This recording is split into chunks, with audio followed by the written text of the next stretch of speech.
Welcome back. Welcome back. This is the People's Voice. I am Trey Evans, and I am the People's Voice. Thank you again for checking out the podcast this week. As always, it is greatly appreciated. As always, we do thank everyone who has taken some time to listen to the podcast today. We do understand that you could be utilizing your time to do something else, so we do appreciate you spending that time equity with us. As always, if this information is valuable, you feel that it's worth sharing and it's enlightening, we do ask that you subscribe to the podcast. That way, it works in kind of two ways. Number one, you subscribe to the podcast. You can also sign up for notifications, and you'll be notified when each episode is released. We put out a new episode each and every Friday, which is heard on all podcast platforms. And then in addition, when you sign up for the podcast, when you subscribe, it helps us as well, because it allows our distributors to know how many people are listening and interested in the podcast. And in that way, we get more exposure and we can reach even more people. So when you do have a moment, please feel free to subscribe to the podcast. It would be much appreciated. But in any event, as always, thank you and welcome to the People's Voice podcast. So today I want to get into the topic of the soda tax. And I said that right, soda tax. And, you know, for some of you, you might have heard about this already. For some, like myself, I wasn't aware of it. I knew there were some type of legislation that had been thrown around, not even thrown around, but I kind of remember a story from a few years back where the former mayor of New York City, Mayor Bloomberg, I know at one point was trying to put a ban on the large cups of soda, the big gulps. He was trying to ban those out of the city. In those cups you get when you go into like a gas station or 7-Eleven, where you can go to the self-serve beverage or soda machine and kind of, serve yourself a drink. I know that a few years ago, well, it's probably more than a decade now, where he was trying to put a ban on that. But I guess from that, they developed this soda tax. And I'll kind of explain what it is for those who don't know, to give a little bit of a definition behind it. And then also want to talk about some of the arguments behind it, who's affecting the most, and then also, some solutions that maybe you can utilize and spread amongst your network. But that's what I want to talk about today, the soda tax. So what is a soda tax, right? Because I'm just throwing the term out, and, some people might not know what that is. And so I'm going to explain what it is. I'm reading here from the Urban Institute, and they did a great job in kind of breaking this down. I love, to go to sites and read articles where they just make it simple, right? Just make the information simple and stop with all of the big terms for, no reason. I'm just complaining, here internally, but I mean, just make it simple so we all can understand it. But in any event, the soda tax. So they define what a soda tax is. And it says here, a soda tax is generally considered to be a per ounce excise tax on drinks sweetened with sugar. While it's often called a soda tax, these sugar sweetened beverage taxes also apply to iced teas, fruit drinks, sports drinks, and most other drinks with added sugar. And it's important to make that notification because, even though it's called a soda tax, it's actually a tax on what they call SSBs, sugar sweetened beverages. And it's important to understand that, because as we talk about this a little bit further, you're going to understand why that soda tax is applying to all of these types of drinks, because these drinks not only have sugar, but they also have added sugars and sweeteners, and I'll kind of explain what that is. But that's the definition for a soda tax. Now, currently, the soda tax is not a nationwide tax, right? This is not a tax. This is not a federal tax. This is not even a state tax, right? There are no states that currently have enacted this tax. This tax has primarily been placed, or I should say, this tax has primarily been implemented into cities. Now, here in the United States, and I'm reading here again from the Urban Institute, they kind of go through some of the cities that are currently charging a soda tax. And currently it states here that Boulder, Colorado, the District of Columbia, Philadelphia, Seattle, Berkeley, and that's in California, Albany in California, Oakland, and San Francisco are the cities that are listed as currently having a soda tax. Now, a lot of these taxes are only a few years old.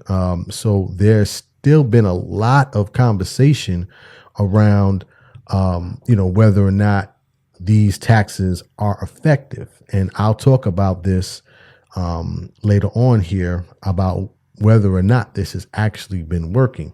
But those are currently the cities here in the United States that are currently using the soda tax, again, to tax sugar sweetened beverages. And I want to make that distinction. It's not just on soda, but SSBs, sugar sweetened beverages, that this tax applies to. Now, why is that? Again, because as I said before, a lot of these drinks have high amounts of sugar in them. And let me just quickly say that soda tax is not just a phenomenon for here in the United States. The soda tax, or the tax on sugary beverages, is really something that has been circulating around the world for a few years now. Mexico, you have over in London and other European countries have enacted this same sort of legislation. And again, this legislation is to deter people from drinking these beverages because of the health complications that come as a result of that. Matter of fact, let me play this clip from a PBS special that was done a decade ago, but they talked about this soda tax and also the reason for it. And there was an expert that was asked, what the purpose of it was. So let me just play that so you can hear that, and then we'll go from there. One of the best ways to change behavior is education, but education combined with raising the prices of unhealthy products. There's very strong evidence that taxation is one of the most effective public health interventions for reducing the consumption of harmful products. You raise the price of a product, people use less of that product. Yes. Anything you can do to make that price a little higher is going to discourage the consumer from consuming it in large amounts. And that was from PBS, and that piece that I played there was from almost 10 years ago. So this conversation has been going on for more than a decade. But as the expert said there, and I believe her name was Miss Schmidt, the purpose of the tax is to discourage consumption of it. Now, why do we want to discourage consumption of it? Because these sugary beverages are leading the way in terms of issues surrounding diabetes, obesity, and even in some cases, issues with liver dysfunction. And not only is it to discourage, for those reasons, it's particularly put in place to discourage those who are most affected by this, right? Based on all of these studies that are currently out here, those who consume sugary beverages at the highest rates are those in vulnerable areas of the country, right? So you're talking about people in low income areas. And then in addition, you're talking about many people of color. Matter of fact, I was looking at a study that was done by Harvard. Harvard has a what they call the Choices study, and Choices is an acronym that stands for Childhood Obesity Intervention Cost Effectiveness Study. And in this study, they showed, not only the amount of, they showed in this study not only how race is affected by it, or I should say, how many people of color are consuming these beverages. That's what I wanted to say. But also, it shows how much of an intervention it would be in terms of preventing cases of obesity, specifically in children of color, because again, a lot of these drinks are consumed by children of color. And I'm looking at this for those of you who are listening, and of course, those of you who are watching on YouTube, you can see this, but I'm looking at this study. And in this study, it says that if a national tax on sugary sweetened beverages or sugar sweetened beverages, SSBs, if a national tax was put into place, it said that it would prevent over 2 million cases of obesity by 2031.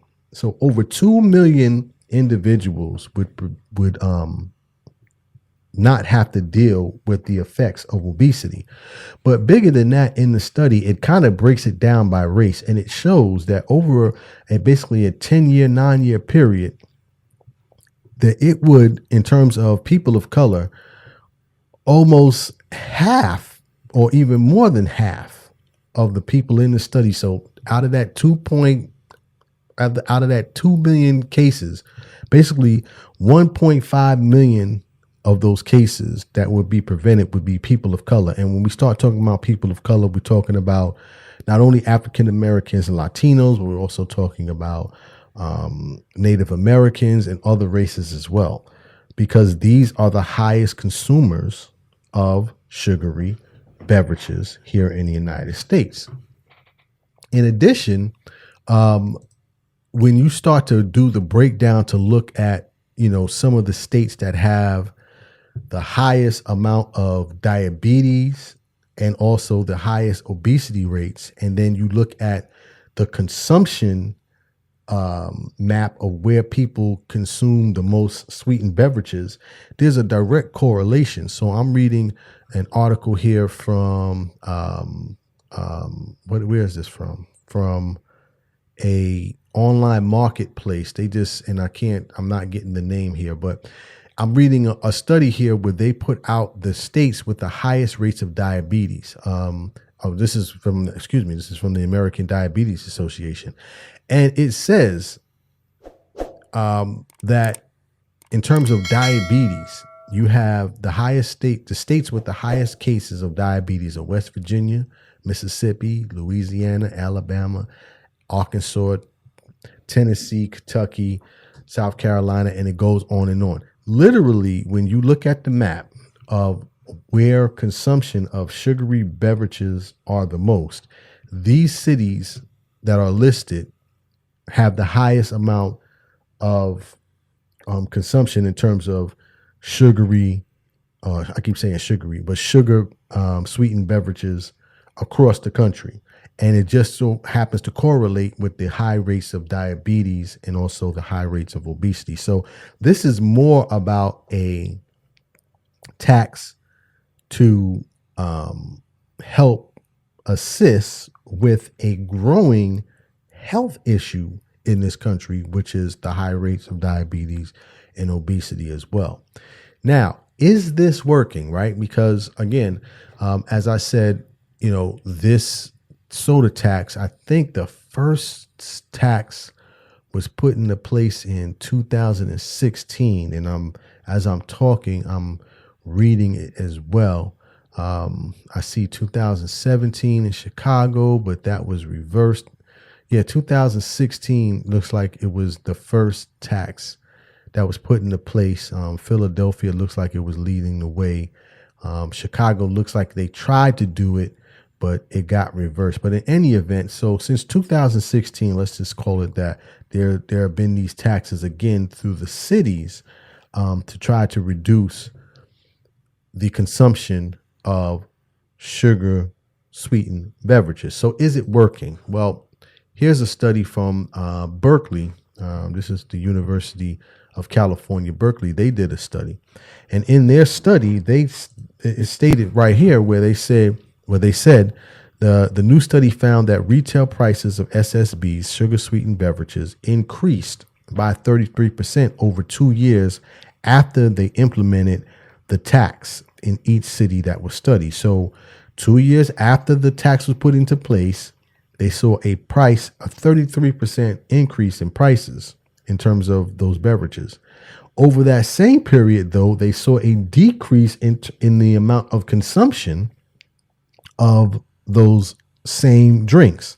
So even though the price went up over the 2-year period, there was an actual effect in terms of the amount of consumption of those beverages, which states basically that tax is helping to deter individuals from drinking these beverages.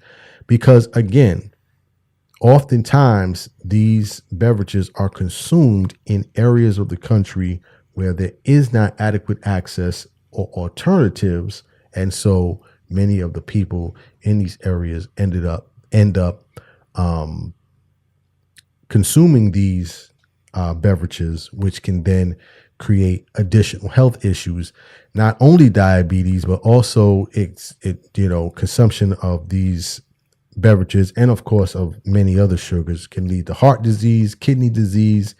There can be non-alcoholic liver disease, as I said, gum disease, tooth decay.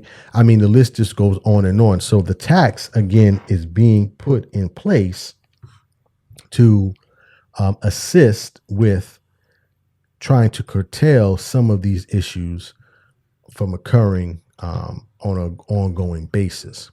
Now, what can be done, right? Because I kind of went through the issue, the reason. What's the solution? Well, one of the biggest solutions is just not to drink these beverages, right? But that's easier said than done, because again, if you're living in an area where you don't have access to many choices, you're going to reach for what is cheapest, right? And oftentimes these drinks are discounted significantly lower than something more healthy.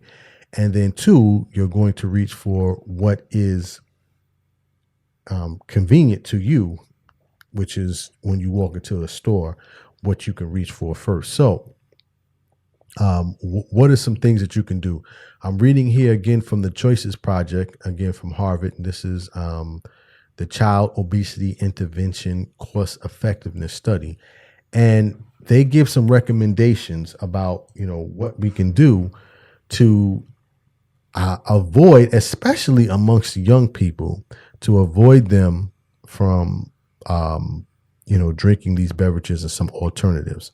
So it says at home, it says be a model to kids by limiting or eliminating your own consumption of sugary drinks, right? Because obviously, and this has been said 1,000 times, your kids see more than they hear, right? So they're going to mimic what they see. So if you set the example, then that has a huge and profound effect on them as well. Offer drinking water other than non-sugary options. And, I can't tell you how important that is. I've talked about it on this show 1,000 times. I have a daughter. She's, obviously older now. She's in college, but as a child, water was the first option. It wasn't, juice. It was always water. And now as an adult, she drinks water first before she drinks anything else. It says at school, teachers can talk about the amount of sugar in those beverages, right? And the importance of how reducing those, the use of those beverages helps to improve health outcomes. And there definitely should be a class or a health class in health class. This should be discussed in length so those kids have that information. There has to be implementation of federal food and beverage standards, of course, that prohibits a lot of these drinking options, because a lot of this is basically being placed into the schools, which then creates, long-term usage of this. And then it goes on to say about the limit of sales, creating healthier out of school time environments for training, and also more information. And then last but not least, of course, the tax, which we talked about already. But that's what I wanted to talk about today. I think this information is important. I think it needs to get out. And so, I hope that this information has been valuable. As always, I will post all of this information into the links on the video. So if you want to do your own research and kind of look at some of the information that I reviewed, it will be in the post on YouTube. But that is my time for today. As always, I do hope that this information was valuable. If you want to leave a comment, you can reach me on any of the social media platforms. I can be reached at I am Trey Evans on all social media, or you can reach us at the People's Voice Podcast on Instagram. So that is my time for today. I do hope that this information was valuable. As always, dreams are not just for sleeping. Please wake up and live your dreams. My name is Trey Evans, the People's Voice. Tell somebody about the dream. Salute.